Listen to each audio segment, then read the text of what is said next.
بسم الله الرحمن الرحيم، والحمد لله رب العالمين، والصلاة والسلام على أشرف الأنبياء والمرسلين. الأذكار الستة. يقول الشيخ ابن سعدي رحمه الله: بعد التأمل والاستقراء وجدت أن الأذكار التي يوصى بالإكثار منها كما في الكتاب والسنة هي 6 أذكار. الستة الأذكار التي سأذكرها لكم الآن تعتبر هي رأس الحربة وسلاحك الفتاك في معركتك الطويلة مع الهموم والأحزان والأوجاع والأمراض والذنوب. الذكر الأول: الصلاة على النبي عليه الصلاة والسلام. اللهم صل وسلم وزد وبارك على نبينا محمد. التزم به طوال اليوم وتستجد أنك في راحة وفي خير عظيم في نهاية اليوم.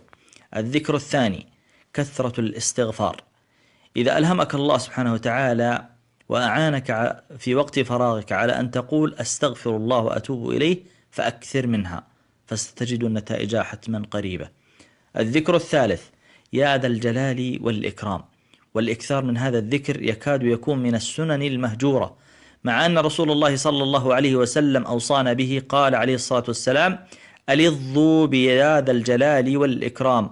وألظوا معناها أكثروا والزموا، وخص رسول الله صلى الله عليه وسلم هذين الاسمين لأن فيهما سر عظيم.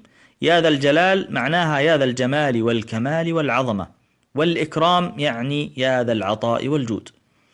ولو تغوص في معناها لوجدت أنك تثني وتطلب.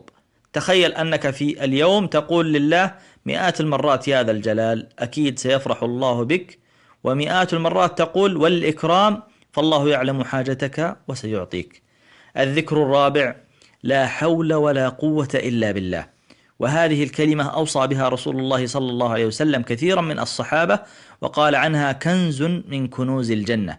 لو أنك حافظت على الإكثار من لا حول ولا قوة إلا بالله لرأيت من تدبير الله عجبا ولطفا وفضلا من الله ونعمة. الذكر الخامس هو دعاء نبي الله يونس عليه السلام في بطن الحوت: لا إله إلا أنت سبحانك إني كنت من الظالمين. هذا الذكر هو قاهر الأحزان وجالب الأفراح، فأكثروا منه. الذكر السادس: سبحان الله والحمد لله ولا إله إلا الله والله أكبر ولا حول ولا قوة إلا بالله. خذها قاعدة: العبرة والمنفعة والثمرة في الأذكار والأدعية والرقية تكون في الإلحاح والإكثار والتكرار والتدبر. على قدر إكثارك من ذكر الله تنال محبة الله، وعلى قدر إلحاحك في الدعاء تستنزل الإجابة، وعلى قدر تكرارك للرقية الشرعية يكون فتكك بالشياطين وطردك للسموم الحسد والعين وغيرها.